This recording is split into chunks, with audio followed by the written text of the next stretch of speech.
Návrh na ozdravenie verejných financií, vidíte, pán Kamenický, ja som si priniesol. Toto sa zjednodušene volá Lego kocky odchádzajúceho pána Odora. Tresk, to je, s čím ste prišli vy. Návrh na ozdravenie verejných financií, s čím prišiel váš pán Odor, ktorý je u vás europoslanec, ktorý je autorom a spoluautorom aj Tresku.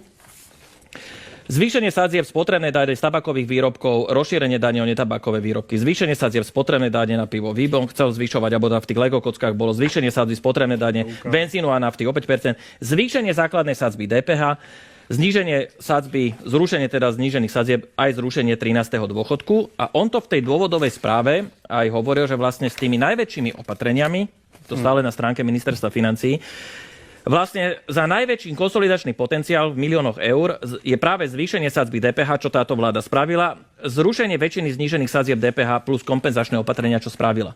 Čiže ja sa vás chcem teraz pýtať, lebo zároveň v tomto veľkom tresku hovoríte o tom, že chcete znížiť výdavky štátu, ale najvyššia výdavková rozpočtová kapitola štátu sú predsa sociálne, čiže dôchodkový systém a zdravotníctvo. Ako to chcete nejakým spôsobom inak spraviť? A prečo teraz kritizujete túto vládu, keď v podstate de facto robí ešte menšie opatrenia, ako boli v tých Odorových návrhoch?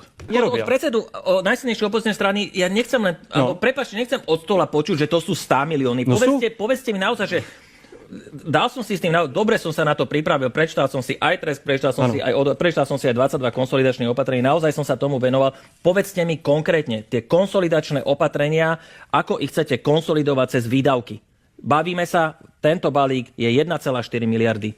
Kde to chcete urobiť? Lebo už aj tu je to napísané, aj v tej Odorovej správe je to napísané, je to tam hneď v prvej vete, je to napísané hneď v tej prvej vete, že treba konsolidovať proste. Aj on si bol toho vedomý, čiže ako? My by sme nezaviedli plošné 13. dôchodky, to poviem rovno, a to je miliarda.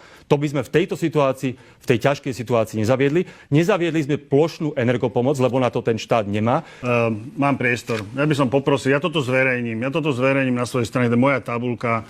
Lego kocky Ľudovita Odora, zrušenie 13. dôchodku, zrušenie rodičovského dôchodku, znovu zavedenie doplatkov na lieky, zrušenie rekreačných poukazov, poukazov pre deti, vzdelávacích poukazov, obedov zadarmo, zvýšenie DPH o 2 percentuálne body, zvýšenie DPH na potraviny, gastro, rekreácii, šport, zníženie prídavku na deti o 50%, zníženie tehotenskej dávky o 50% a tak ďalej a tak ďalej. Ja to zverejním na svojej facebookovej strane. Toto by robil pán Odor, toto by robil pán Šimečka. Nerobil pán Odor, ani pán Šimečka, proste klamete.